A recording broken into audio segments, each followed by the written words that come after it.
Здравствуйте, это программа «7 дней плюс», в студии Светлана Кадырова. Приветствую всех наших телезрителей. «Народ – это не только ныне живущие», говорил великий русский философ Бердяев, и его очень часто цитируют наши гости. Ветеран татарстанской журналистики, главный редактор интернет-газеты «Казанские истории», инициатор акции «Казанские некрополи» Любовь Владимировна Агеева. Приветствую в нашей студии, рада вас видеть. Вот хочется, конечно, как о легенде татарстанской журналистики отдельно поговорить, но сегодня хочется остановиться именно на акции «Казанские некрополи». Я бы вообще к живущим журналистам не очень относила подобные определения. При этом я почему сейчас больше, наверное, акцентирую внимание на акции «Казанские некрополи». Абсолютно общественное движение, которое вот с низов пошло, и вы стали вот инициатором этого проекта. В какой момент? Почему? Вот что, в журналистике уже скучно было, Любовь Владимировна? Или это как раз дело журналиста вот дойти до самой сути? Оно возникло не как тема журналистская. Просто я в 2005 году похоронила мужа на Арском кладбище и стала на кладбище ходить, как вы понимаете. И вот тогда я обратила внимание о том, что там так много могил. Мы как бы вроде все это знаем, но когда ты это видишь воочию, то как бы совсем другие чувства возникают. И где-то, наверное, в 2015-2016 году у меня появилась рубрика, которая называлась «Казанские». У меня это значит в газете «Казанские истории». Рубрика, которая называлась «Казанские некрополи». Она была чисто просветительская, не претендовала ни на какие-либо общественные, как бы так сказать, устремления. Чисто журналистская, чисто просветительская. Я просто увидела, сколько там интересных людей похоронено. И я стала об этих людях рассказывать. Потом, когда я стала общаться с краеведами более плотно, чем это было, например, в «Казанских ведомостях», где я все-таки была главным редактором, и самой-то некогда было. А тут у меня появилась такая возможность, я стала с ними общаться, и я увидела, что вроде бы они все говорят о том, что нужен какой-то список могил, да, исторических захоронений. Ну, многие об этом говорили, и как бы все были готовы принять какие угодно к этому, значит, усилия, но, к сожалению, каждый краевед, он ведь кошка, которая ходит сама по себе. Да. И поэтому не было человека, который, как бы, так сказать, вот их всех объединил. А я, поскольку по журналистской своей профессии всех их знала, и они меня все знали, у меня это начало получаться. И в один прекрасный момент наши вот такие целиком, вы правы, целиком общественные усилия, они нашли поддержку у президента тогда еще, Рустама Нургалиевича Минниханова, при помощи Олеси Балтусовой, которая выступила таким моторчиком хорошим. Президент дал такое поручение – составить республиканский каталог исторических захоронений, создать попечительские советы на исторических кладбищах, ну и еще там несколько, издать книжку, не просто создать справочник, но и издать книжку. И, в общем, такое вот поручение президент дал. Ну, тут уже подключилось гораздо больше людей, и организаций. Я убедилась, что и до нас этим занимались многие общественные организации или национальные конфессии, там, например, немецкая община, старообрядческие общины этим занимались, какие-то коллективы трудовые. Такой разрозненный труд был, да? Но это все, они каждый за себя, но у нас ведь очень много могил, у которых нету родственников. Это старинное захоронение, но нету родственников. И поэтому как бы нужна была какая-то вот такая вот, ну что ли, какое-то объединительное такое начало. И мы получили официальную поддержку, что это тоже очень важно, потому что президент дает распоряжение, но нужно, чтобы конкретно кто-то нам помогал. И мы нашли вот такую поддержку в управлении по организации ритуальных услуг мэрии Казань. И это было очень важно, потому что они помогали нам и находить могилы, и решать какие-то другие вопросы. И вот так вот все закрутилось. Вот общественное движение было, вы потенциал видите. У нас вот этой традиции нет, уважения к захоронениям, к истории. Что? Почему так сложно заботиться о мертвых? Ну, я бы не хотела, Что? конечно, не хотела бы как бы использовать здесь слово «уважение». Скорее всего, есть что-то в нашей ментальности, что мы... Я не говорю здесь абсолютно обо всех, естественно, потому что это не так. Но значительная часть людей воспринимает кладбище только как место, где лежат кости. Ну, так грубо скажем. Но для меня кладбище – это не есть место захоронения. Для меня кладбище – это место упокоения знаменитых людей. И сегодня, например, Арское кладбище, я уже стопроцентно могу сказать, что это сегодня можно назвать его и музеем под открытым небом. Вы подойдите, я вам расскажу там про сотни, я уже точно знаю, свыше 800 могил, я вам расскажу биографию этого человека, какие там есть люди, понимаете? Но ведь у вас задача проекта, Любовь Владимировна, понятно, что вы сейчас нам открываете имена знаменитых личностей, так или иначе связанных с Казанью. Может быть, небольшой период жизни, да, многие из них. Но ведь за всем этим стоит еще и больше. Вы же хотите сохранить, потому что многие из этих захоронений являются объектами культурного К сожалению, я когда вступала вот в это дело, мне казалось, что стоит нам увеличить количество могил, которые являются объектами культурного наследия, и мы эту задачу решим. Так, что пошло не так? Но получилось не так, как я рассчитывала. Во-первых, оказалось, закон позволяет увеличивать количество, и при желании мы могли бы в какой-то степени увеличить количество людей, и я полагала, что это нам поможет сохранить какие-то вот очень значимые могилы, у которых нет родственников, нет трудовых коллективов, которые бы вкладывать нужно, потому что истощается со временем. Ну, потому что это такие имена, знаете, которые, как бы то, что, например, у нас был такой профессор-терапевт Виноградов, и то, что мы содержим в ужасном виде его склеп на второй пешеходной аллее, это же нам характеристика, не ему, понимаете. Но так получилось, что я заметила, что закон вообще никак не прописывает систему государственной защиты. То есть государственная защита объявляется от имени государства, но денег для этого не выделяются, в отличие от закона, который предусматривает заботу о ветеранах войны. Вот там все очень жестко. Там есть деньги, там есть функционал у кладбищенских работников. Здесь этого нету. И поэтому все очень зависит от того, что если у склепа Виноградова будет статус или не будет, никакого дополнительного финансирования. В любом случае нет. И поэтому мы стали искать, а как же все-таки... А как сохранить? Как реально. Да, как реально. И вот так вот у нас в коллективе родилась вот идея превратить исторические захоронения в памятные. И мы решили предложить создать, учредить в республике реестр памятных захоронений. Инициатива новая, нигде в России такого реестра нет. От государственного реестра, который охраняет федеральный закон о культурном наследии, наш реестр отличается тем, что он общественный, он не предусматривает государственной защиты, но в крайнем случае, если как бы мы приложим усилия, то, наверное, государство поможет нам с какими-то могилами, да? Но тут все-таки основной упор мы хотим сделать на трудовые коллективы, на коллег, шефство, на некоторых родственников, увы.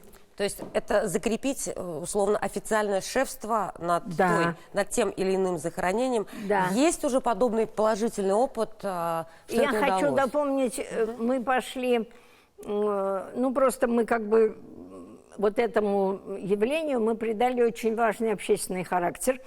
И нас поддержала комиссия по увековечению памяти знаменитых казанцев, которую возглавляет Лейла Ринатовна Фазлиева. Мы расценили этот реестр как одну из форм увековечения памяти.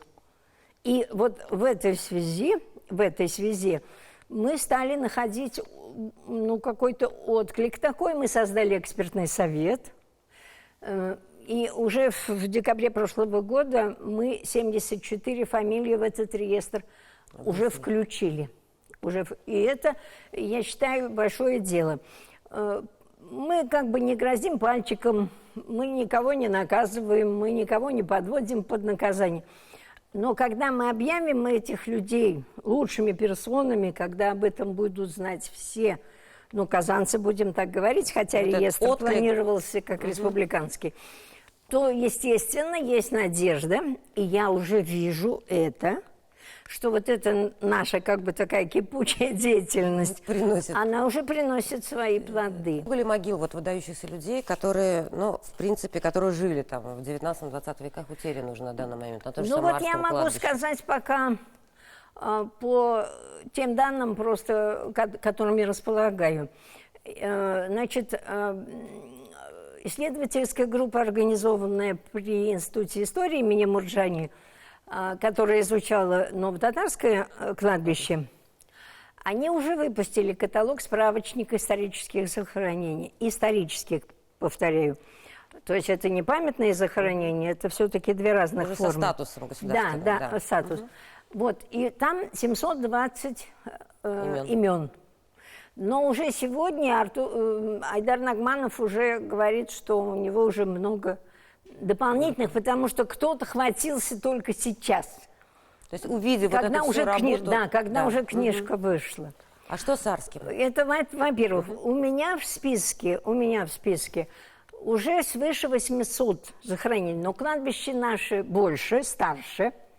И мы еще хотим в наш том включить еще мемориальные могилы мемориального кладбища.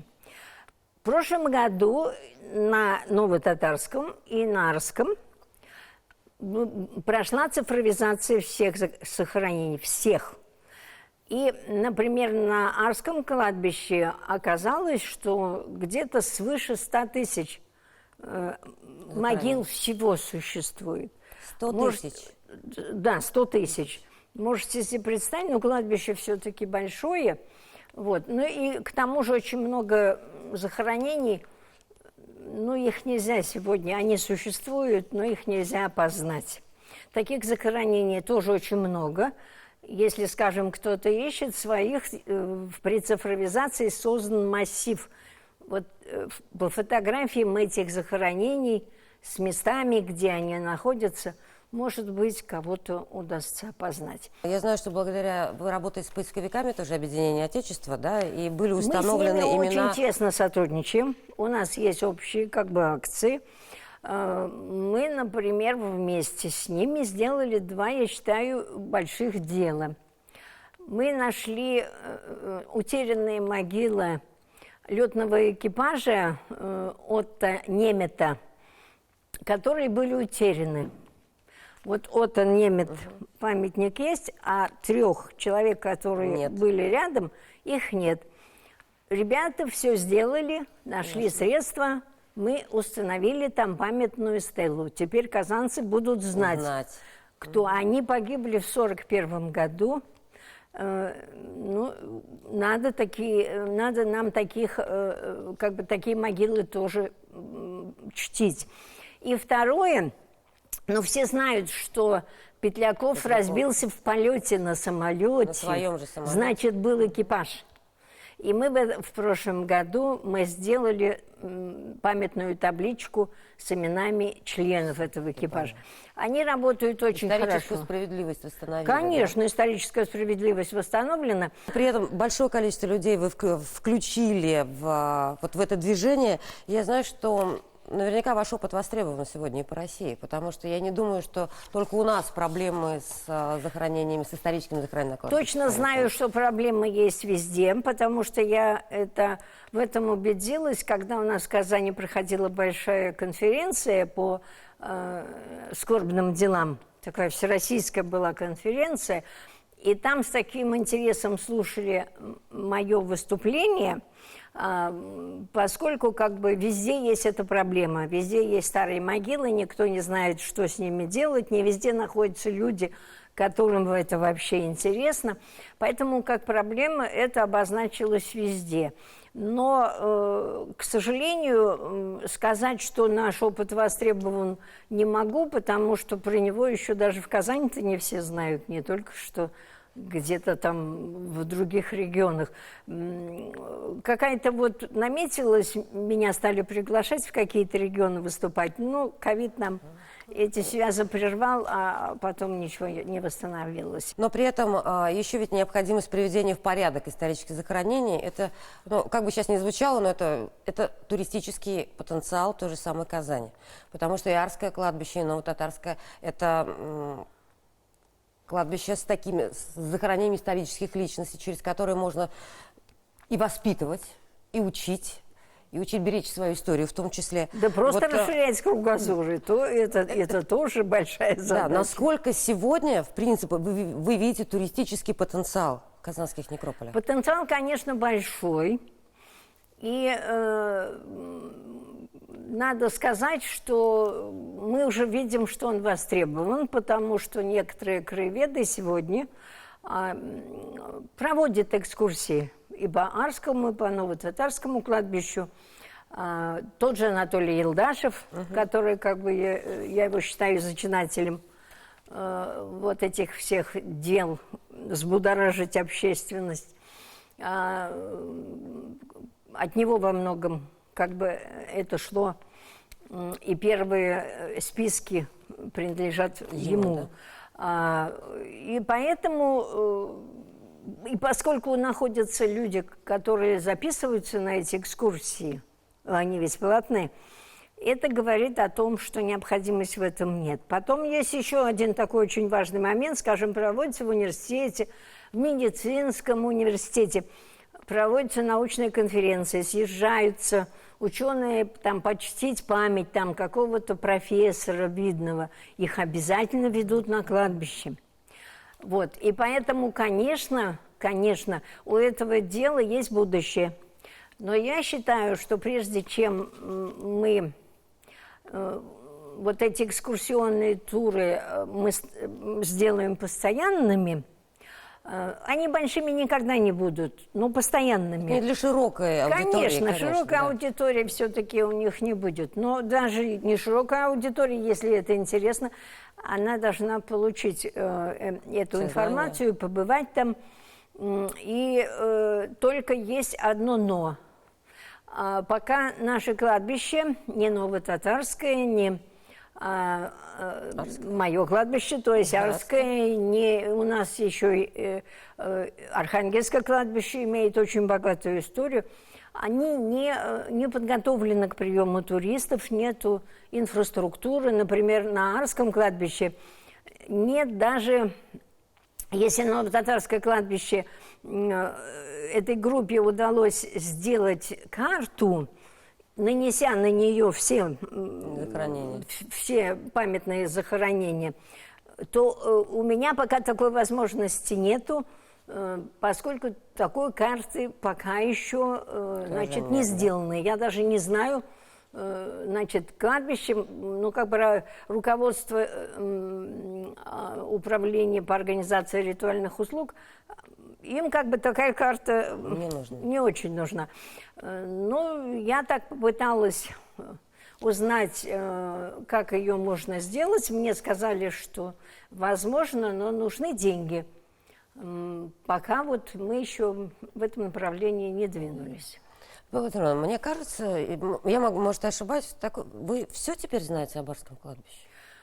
Ну, мне это иногда даже самой интересно, но когда я начинаю вот просматривать, ну, выйдет какая-то книжка или новый какой-то список появится в интернете, и я начинаю его читать. Вот сейчас книжку генерала Татарстана вот сейчас смотрел, и я уже своих всех отличаю. Кто где похоронен, вы знаете? Пофамильно. Ну, потому что хоть этот список и большой, Но все-таки, ну, наверное, половину этого списка – это люди, с которыми я знакома лично. Ну, или если не знакома, то я знала. Там, я, например, не была знакома с гендиректором оргсинтеза Юзуповым, но я знала, что есть такой глыба-человек. Смотрите, вот сейчас в казанских историях, да, публикуется все, что касается по акции «Казанский некрополь». У вас огромный пласт знаний, но это все как нужно систематизировать в какой-то каталог, книгу, издание. То есть эти знания нужно... Я уже сказала, сохранить. что вот Новотатарское кладбище, оно уже выпустило такую книгу. Вам сейчас нужны исключительно можно, деньги? Да, это можно сказать, ну, вторая энциклопедия. Отличается она тем, что мы более тщательно проверяем информацию, и нашли уже, как бы, так сказать, какие-то ошибки в энциклопедии. Ну, и то, что у нас обязательно есть захоронение. То есть мы пишем, где этот человек захоронен. И есть не только место, но даже захоронение само, надгробие. Вот это, как бы, так сказать, вот очень, очень важно. А так, в основном, это биографии людей. И мы думаем, что вот когда мы издадим этот каталог, то, судя по тому, с каким интересом знакомиться вот с каталогом по Новотатарскому кладбищу, я думаю, что и наш каталог будет пользоваться не меньшим спросом. Но сейчас вот есть у нас как бы одна проблема, и пользуясь тем, что нас смотрят и в Казани, и в республике, я бы хотела вот обратиться к семьям, где есть знаменитые люди, чтобы они, во-первых, проверили, есть ли вот в нашем каталоге исторических захоронений, есть ли там вот их родственники, не нужна ли им помощь, потому что у нас очень много захоронений, там, скажем, вот написано, что он доктор наук, что он там директор завода, а информации нету. И поэтому мы бы были очень благодарны за обратную связь, если бы родственники озаботились. Потом есть еще у этой проблемы как бы одна грань. Мы ведь берем из открытых источников информацию. И я собираю вообще вал информации, и когда ты начинаешь с ней работать, ты видишь очень много противоречий, очень много дат. Вот сегодня я работала со списками героев Советского Союза. Я нашла 5 расхождений в цифрах, в датах смерти или рождения. И если, естественно, нам бы вот родственники помогли, то ну, была бы большая уверенность, что эти ошибки в книжку не попадутся. Ну и потом вдруг окажется, что ну, нету там их родственников. Будет очень обидно. Будет очень обидно. Ну, я так понимаю, Любовь Владимировна, что все-таки у этой акции «Казанский некрополь», пусть пока акция, на самом деле, похоже, может превратиться в все это большое движение, потому что это нужно, наверное, каждому, да? Ну, в принципе, у нас нет ни человека, которого меняет чаша сия. У нас у каждого всегда, когда-либо уже есть или будут там родственники, знакомые, друзья. И поэтому это, как бы, так сказать, дело, которое может быть интересно всем. Кстати сказать, вот я уже говорила, что мы провели цифровизацию. Вот эти данные по итогам цифровизации на 2 кладбищах и на Кургане еще, на новом нашем комплексе, они выкладываются, они уже начали выкладываться в сеть. То есть можно найти. Да, и на сайте МУП «Ритуал» это можно будет уже найти.